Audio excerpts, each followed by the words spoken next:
Yes, good afternoon. My name is Karl Jónsson, IoT architect at Tridonic. I'm originally from Iceland, but I've been living and breathing the IoT evolution in California for the last 10 years. And I'm here to talk about the Internet of Things and lighting beyond illumination.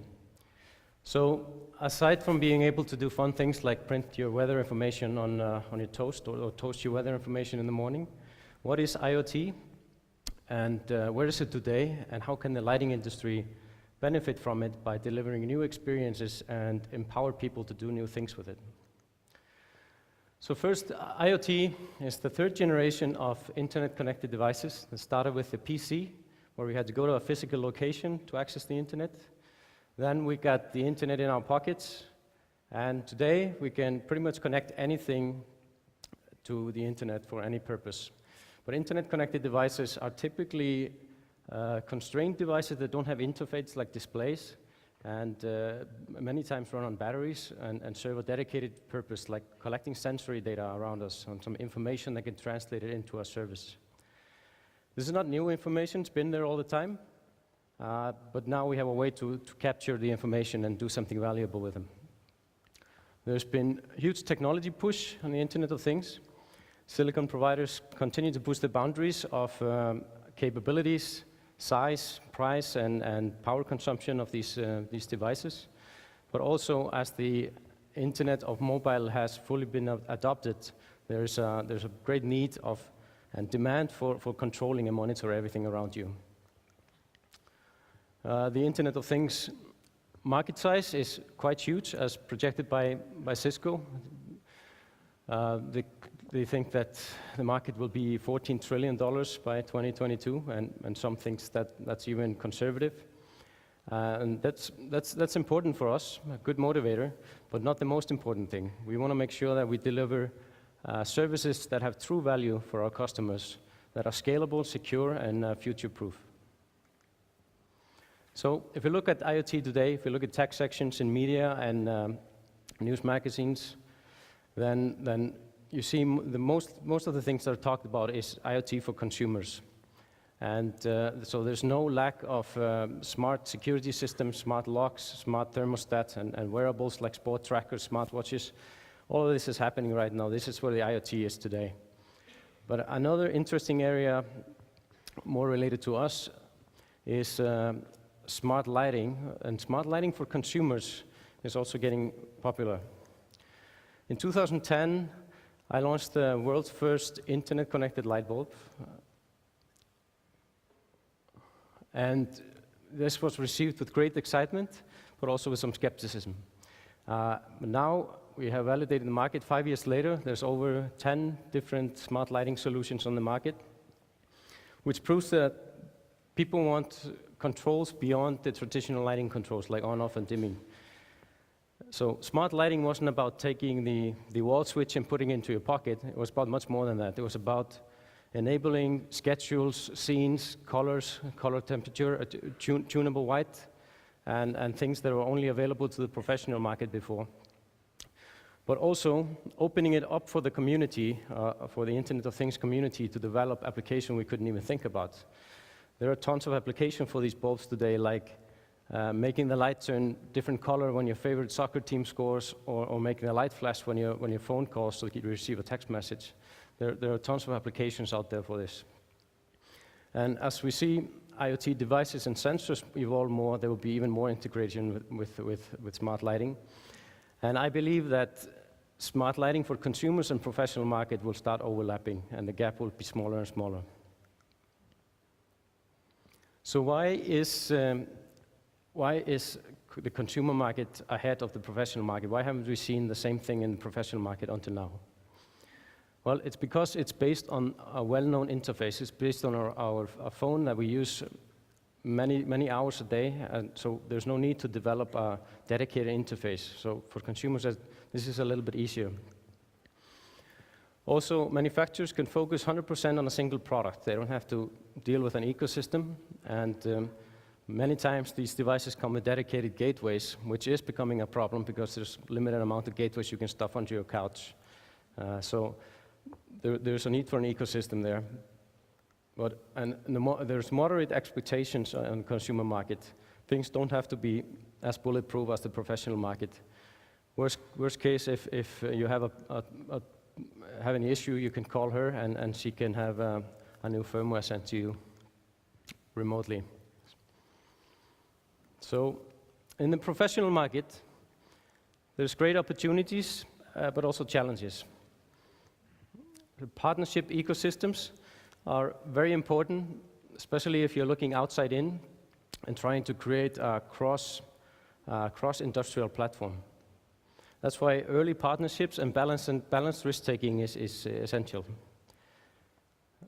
On new business models, for companies that are used to deliver experiences based on design and hardware, and are now going into delivering experiences based on data collection and software, there are some new business models needed.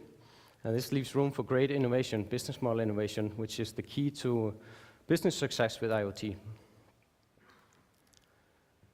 Security and privacy cannot be an afterthought. In the professional market, this has to be bulletproof.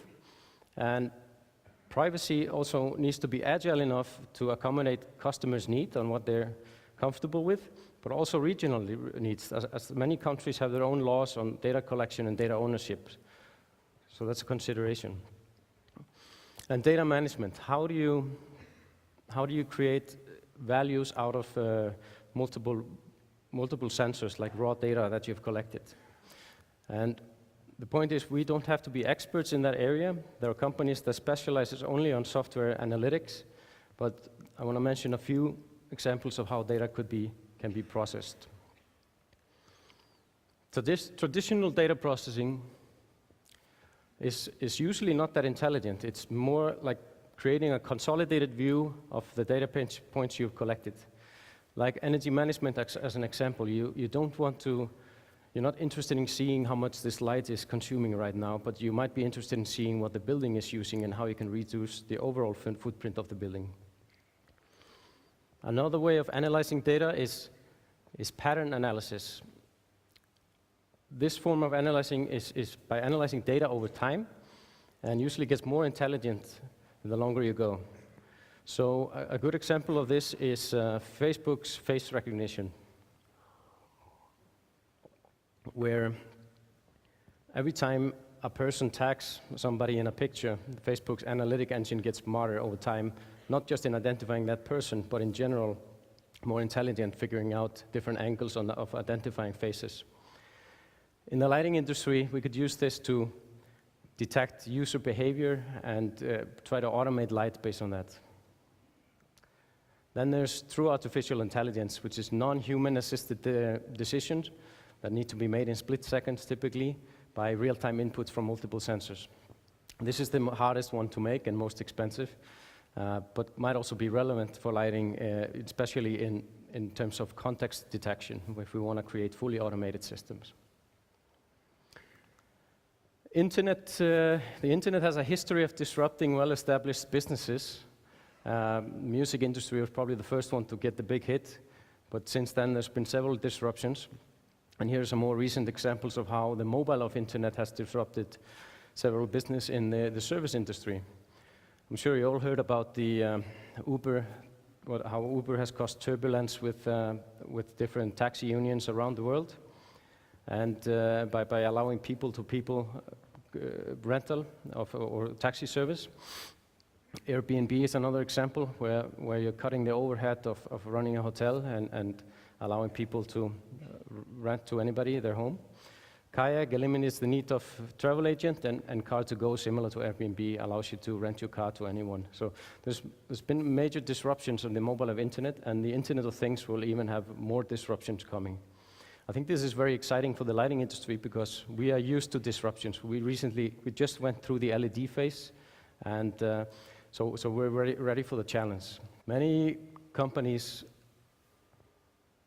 see this as an opportunity and recognizes this and are capturing the opportunity. Like Jeff Immelt, the CEO and chairman of General Electric, he said, you go to bed as an industrial company and you wake up in the morning as a software company.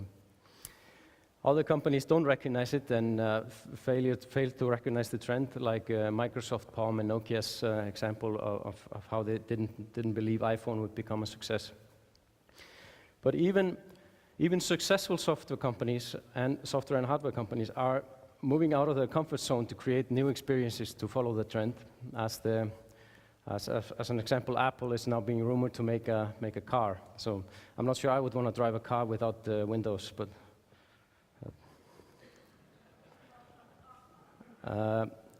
so now to the more what lighting and IoT have in common, and what synergies there are. The mobile or internet has created this demand for infrastructure like Wi-Fi and cellular network that barely existed 10 or 15 years ago, that are now everywhere we go. Yeah, every Starbucks or every public place has Wi-Fi these days. So that infrastructure is already in place, but for IoT, this infrastructure is maybe not that usable, because IoT devices might run on coin cell batteries that have to last for more than 10 years, while the mobile internet, typically you charge them at night, or it's the laptops that are plugged in all the time. So there's a need for low power network to serve the same function as the Wi-Fi and the cellular does today. And as lighting is a very dense network of connected devices, we could use lighting as this low power infrastructure. Here's an example from a parking lot, even in an airport terminal.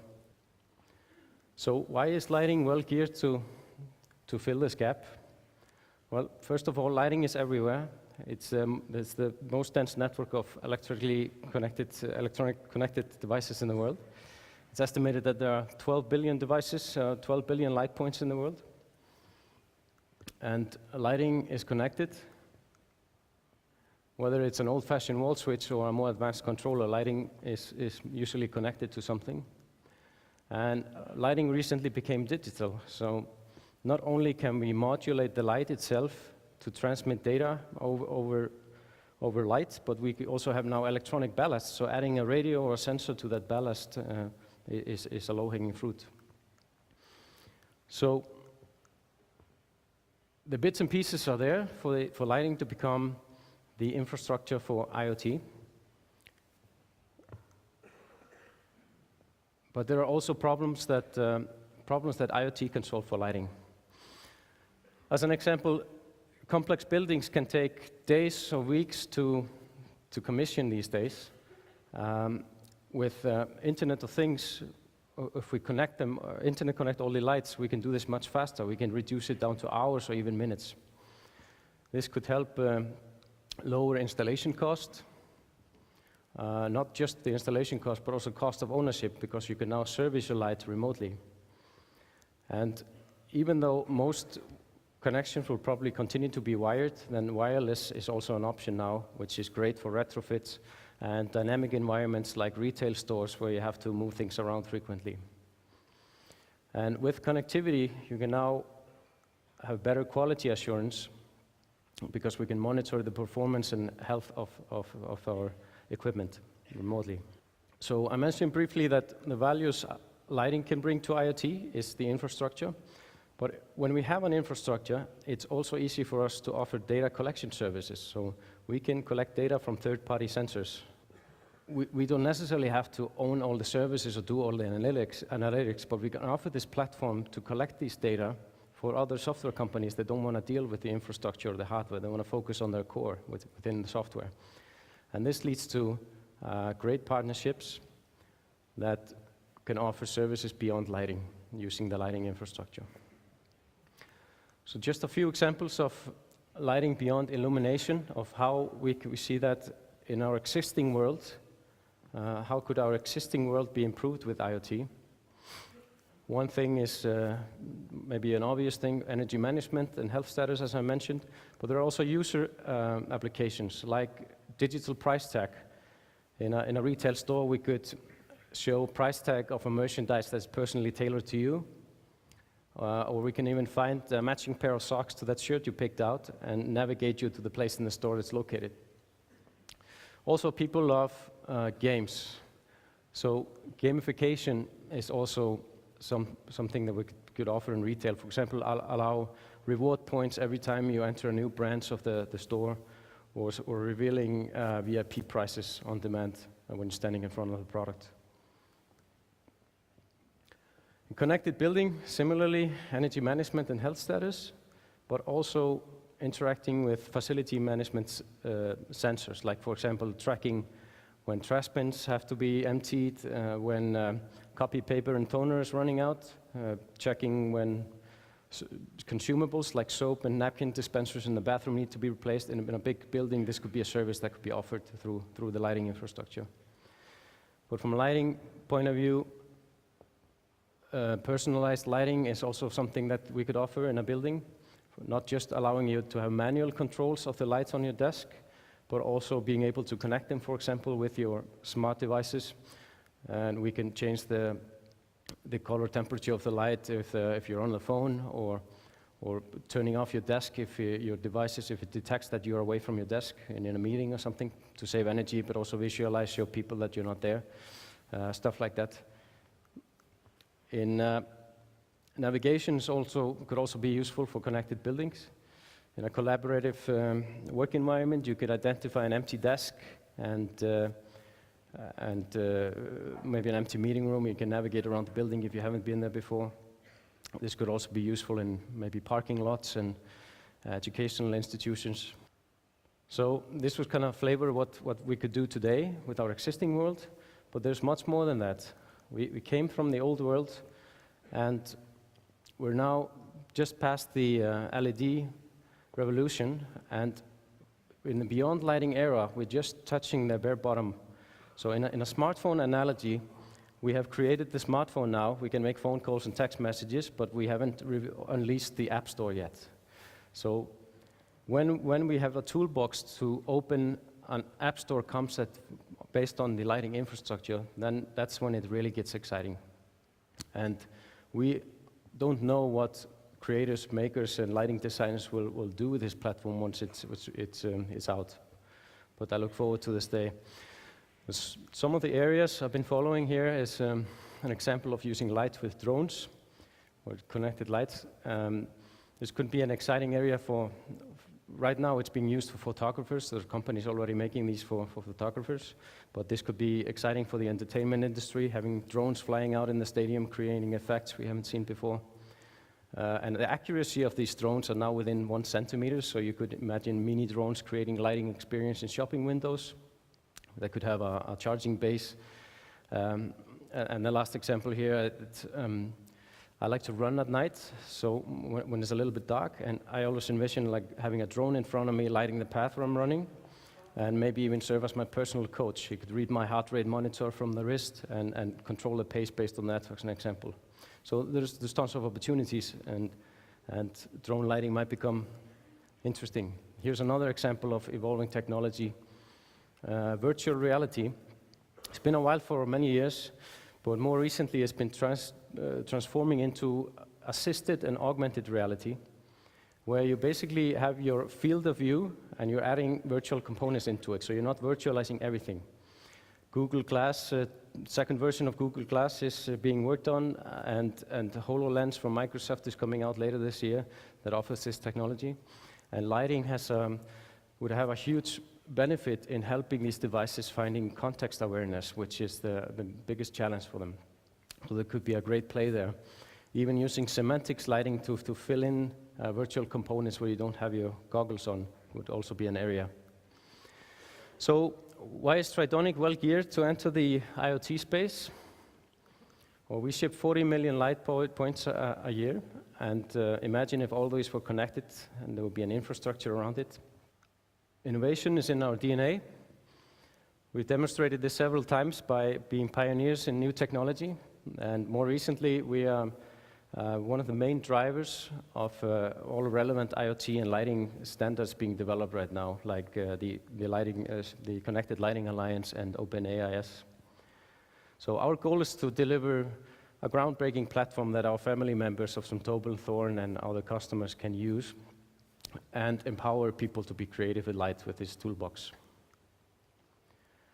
We recently opened a development center in California, which I'm heading with a small team where we're tapping into the knowledge of consumer IoT and bringing it over to the professional world.